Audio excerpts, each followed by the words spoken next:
Hello दोस्तों, स्वागत है आपका अपने यूट्यूब चैनल किरण लर्नर्स अकेडमी में। इस वीडियो में हम करेंगे जनरल अवेयरनेस के, हम करेंगे यूपी पुलिस कांस्टेबल के प्रीवियस ईयर क्वेश्चन। इस वीडियो में सारे क्वेश्चन वो रहने वाले हैं जो जनरल अवेयरनेस से 18/6/2018 को फर्स्ट शीट में पूछे गए थे। ठीक है।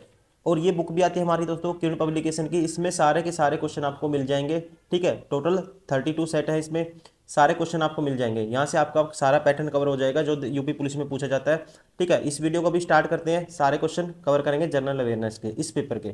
ठीक है। इससे पहले बहुत सारे सेट ऑलरेडी कवर कर चुके हैं, अगर आपने वो नहीं देखे आप प्ले लिस्ट में जाके देख सकते हैं। फर्स्ट क्वेश्चन है, दिसंबर 2016 में भारतीय रेल ने आनंद विहार और डैश के बीच पहली हमसफर श्रेणी के ट्रेन की शुरुआत की। तो आप ध्यान रखेंगे, जो भारतीय रेलवे है दोस्तों, ठीक है, इसने 15 दिसंबर 2016 को आनंद विहार और गोरखपुर के बीच क्या करी थी, पहली हमसफर रेल सेवा शुरू की थी। Option second is correct.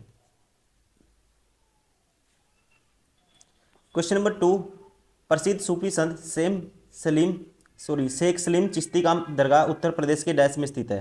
तो दोस्तों ये कहाँ पे है, ये है उत्तर प्रदेश के फतेहपुर सिकरी में। कहाँ पे है, Fatehpur Sikri. Option third is correct. Question number 3, Himalaya का तीसरा सबसे बड़ा शिखर कौन सा है। हिमालय का जो तीसरा सबसे बड़ा शिखर है, इसे बोलते हैं दोस्तों, क्या बोलते हैं, mount Kanchenjunga. Option 4 is correct. ठीक है। जो इसकी लेंथ है कितनी है, 8,586 metre. Question number 4, Uttar Pradesh का राजकीय फूल कौन सा है। ठीक है। तो आसान क्वेश्चन है, कौन सा है, ये है पलास, इंग्लिश में बोलते हैं इसको Butea monosperma. Option 4 is correct. Question number 5, मनुष्यों में पित्त का उत्पादन किस अंग में होता है दोस्तों, where is the bile produced in the humans. ठीक है। ये होता है कहाँ पे, लीवर में। ठीक है। कहाँ पे होता है, ऑप्शन थर्ड लीवर में। क्वेश्चन नंबर 6, राष्ट्रीय मानवाधिकार आयोग भारत में किस वर्ष स्थापित किया गया था। ठीक है। राष्ट्रीय मानवाधिकार आयोग ये किया गया था, ध्यान रखेंगे दोस्तों आप, कब किया गया था, 28 अक्टूबर 1993 को। ठीक है ना, कब किया गया था, 1993 में। Option third is correct. Question number 7, निम्नलिखित रोगों में से कौन सा रोग फफूंद फंगस के कारण होता है। फंगस के कारण होने वाला रोग, ठीक है, इसे बोलते हैं रिंगवॉर्म। ठीक है ना, क्या बोलते हैं हिंदी में, दाद। Option 4 is correct. Question number 8, किस भारतीय राज्य ने 2016-17 में भारत में उत्पादित चीनी का 1/3 से अधिक चीनी उत्पादन किया। तो इसका नाम था दोस्तों, ठीक है, इस राज्य का नाम था Uttar Pradesh. Option second is correct. Question number 9, Bharat के संविधान के मूल दस्तावेज को डैश द्वारा हाथ से लिया गया था। तो ये किसने लिया था दोस्तों इसको, तो आप ध्यान रखेंगे, इसको लिया था प्रेम बिहारी नारायण रायजादा ने। Option third is correct. क्या नाम था इनका, Prem Bihari Narayan Raizada. Question number 10, vitamin B17 का जो केमिकल नेम है दोस्तों, ये क्या है। ठीक है, इसे कहते हैं, विटामिन B17 को कहते हैं एस्कॉर्बिक बायोटिन। क्या बोलते हैं, biotin. Option second is correct.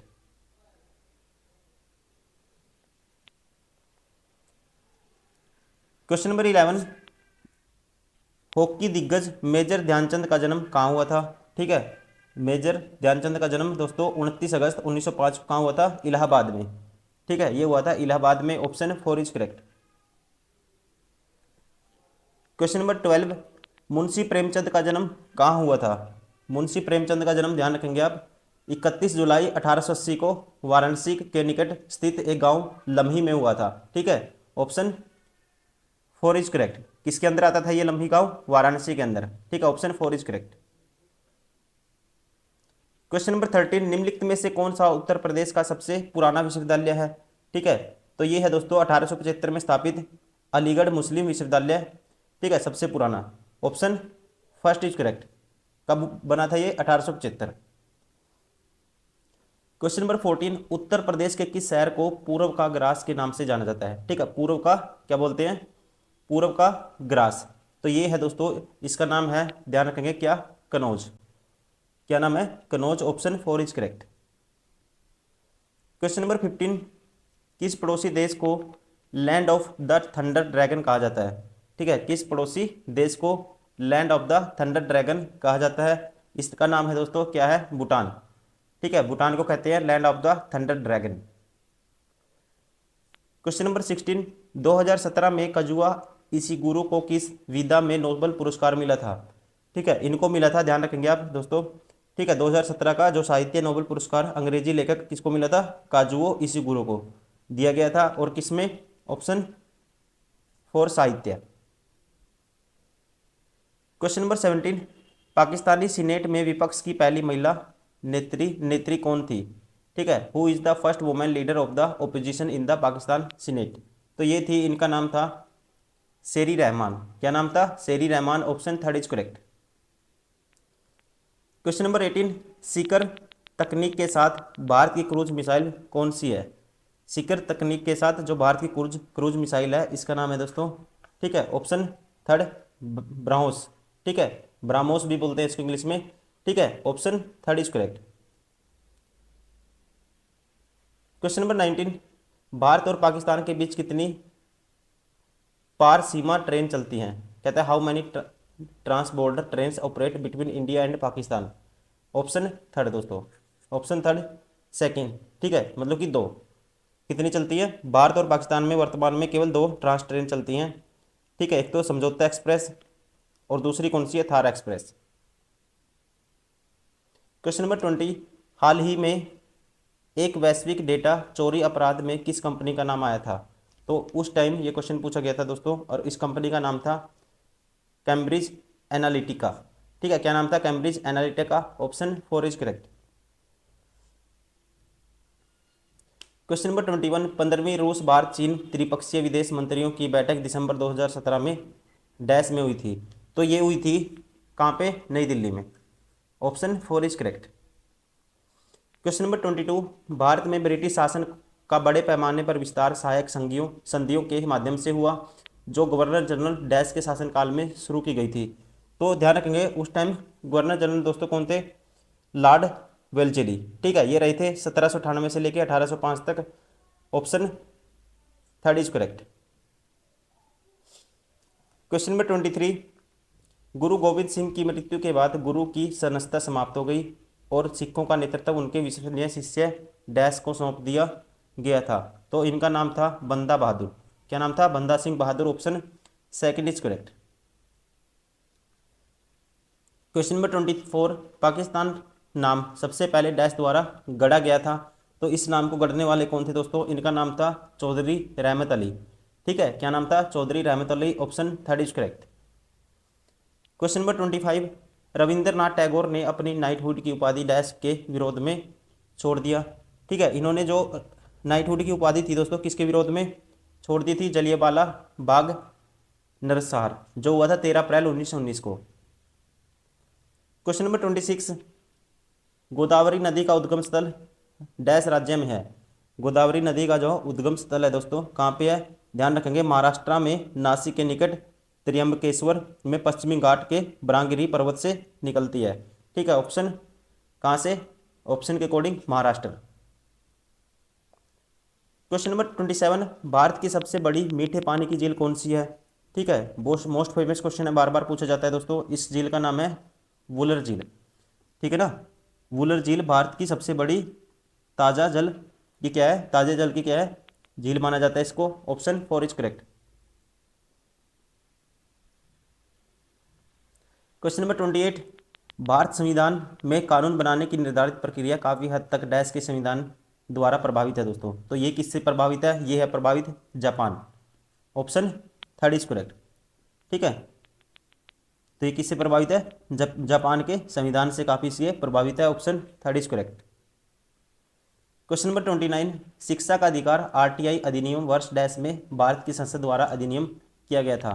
तो ये अधिनियम था दोस्तों, ठीक है, ऑप्शन कौन सा होगा? कब पारित किया गया था इसको? 2009। ठीक है ना, बच्चों के लिए निःशुल्क और अनिवार्य शिक्षा अधिनियम 2009। क्वेश्चन नंबर 30, महाराजा सवाई जयसिंह द्वितीय ने डैश में एक खगोलीय वेधशाला स्थापित की थी? तो ये इन्होंने स्थापित की थी कहाँ पे? उज्जैन में। ठीक है ना, ऑप्शन फर्स्ट इज करेक्ट। कहाँ पे स्थापित की थी?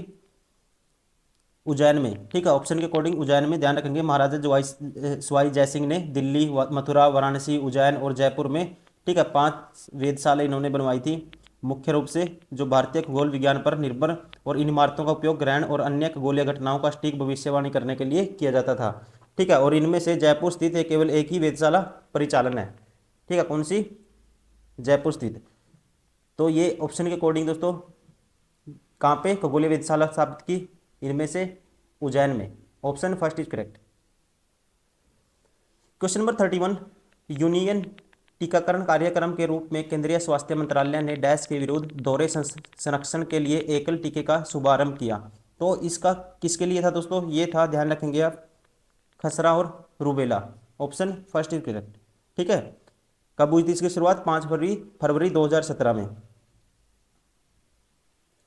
क्वेश्चन नंबर 32, 2011 की जनगणना के अनुसार उत्तर प्रदेश के किस जिले की जनसंख्या सबसे ज़्यादा है? तो ये है दोस्तों, ध्यान रखेंगे, किसकी? इलाहाबाद की। किसकी है? इलाहाबाद की। Option third is correct. Question number 33, निम्नलिखित में से किस रियासत ने 1947 में पाकिस्तान मिलने की घोषणा की थी लेकिन बाद में जनमत संग्रह के बाद इसे भारत में शामिल होने के लिए मजबूर होना पड़ा था? ठीक है, किस रियासत ने 1947 में पाकिस्तान मिलने की घोषणा की थी? तो इस रियासत का नाम था दोस्तों, ध्यान रखेंगे आप, जूनागढ़। क्या नाम था? Junagadh. Option second is correct. Question number 34, निम्नलिखित भारतीय राज्यों में से किस में से कर्क रेखा नहीं गुजरती है? ठीक है, कौन से नहीं गुजरती है बताना आपको। गुजरती कहाँ कहाँ से है? राजस्थान से गुजरती है, गुजरात से गुजरती है, मध्य प्रदेश से, छत्तीसगढ़ से, झारखंड से, पश्चिम बंगाल से, त्रिपुरा से, और कहाँ से? मिजोरम से। तो इनमें दोस्तों कौन सा नहीं है ऑप्शन में? उत्तर प्रदेश, यहाँ से नहीं गुजरती। Option 4 is correct. Question number 35, निम्नलिखित भारतीय राज्यों में से किस राज्य में द्विसदन विधानमंडल नहीं है? ठीक है, द्विसदन विधानमंडल कौन से भारतीय राज्य में नहीं है दोस्तों? तो ये राज्य है, ध्यान रखेंगे आप, क्या? तमिलनाडु। उत्तर प्रदेश, जम्मू कश्मीर और कर्नाटक में है, तमिलनाडु में नहीं है। ठीक है, ये कितने में है? 7 भारतीय राज्यों में है, जिसमें से कौन कौन से आते हैं? उत्तर प्रदेश, महाराष्ट्र, कर्नाटक, जम्मू कश्मीर, बिहार, तेलंगाना और आंध्र प्रदेश। ठीक है, तमिलनाडु में नहीं है। क्वेश्चन नंबर 36, भारत की संविधान सभा की संघ शक्ति समिति के अध्यक्ष कौन थे? ठीक है, तो ध्यान रखेंगे दोस्तों, संविधान सभा की कार्यवाही 13 दिसंबर 1946 को जवाहरलाल नेहरू के उद्देश्य प्रस्ताव के साथ प्रारंभ हुई थी। उद्देश्य प्रस्ताव की स्वीकृति के पश्चात संविधान सभा ने संविधान निर्माण हेतु, ठीक है, अनेक समितियां बनाई थी, और 22 जनवरी 1947 को इनमें से कुछ प्रमुख समितियों के नाम और उनके अध्यक्ष, ठीक है, कौन कौन से थे? जैसे संचालन समिति के डॉक्टर राजेंद्र प्रसाद, प्रारूप समिति के अध्यक्ष, ये पूछे जाते हैं बार बार क्वेश्चन, डॉक्टर भीमराव अम्बेडकर थे प्रारूप के। ठीक है, संघ समिति के पंडित जवाहरलाल नेहरू थे। ठीक है, तो ये पूछा इसने, संघ समिति के अध्यक्ष कौन थे? ये थे Pandit Jawaharlal Nehru. Option 4 is correct.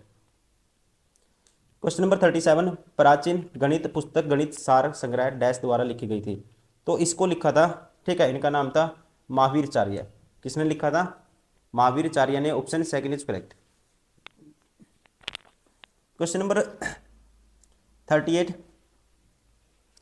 किसने एक अंग्रेजी पुस्तक अनलैसिंग इंडिया लिखी है जो बताती है कि भारत 25 से 30 वर्षों में महाशक्ति कैसे बन सकता है? ठीक है, तो ये पुस्तक लिखी है दोस्तों वीरप्पा मोइली ने। Option first is correct. तो दोस्तों ये थे सारे के सारे वो क्वेश्चन जनरल अवेयरनेस से, ठीक है, जो इस पेपर में पूछे गए थे। और ये एग्जाम कब हुआ था? 18/6/2018 को फर्स्ट शिफ्ट में। ठीक है, ऐसे ही हम करते हैं इसकी, अब करेंगे जैसे रीजनिंग, फिर वैसे करेंगे मैथ। ऐसे करते करते आपको सारी वीडियो अवेलेबल मिलेंगी, आप लगातार इसको प्रैक्टिस करिए।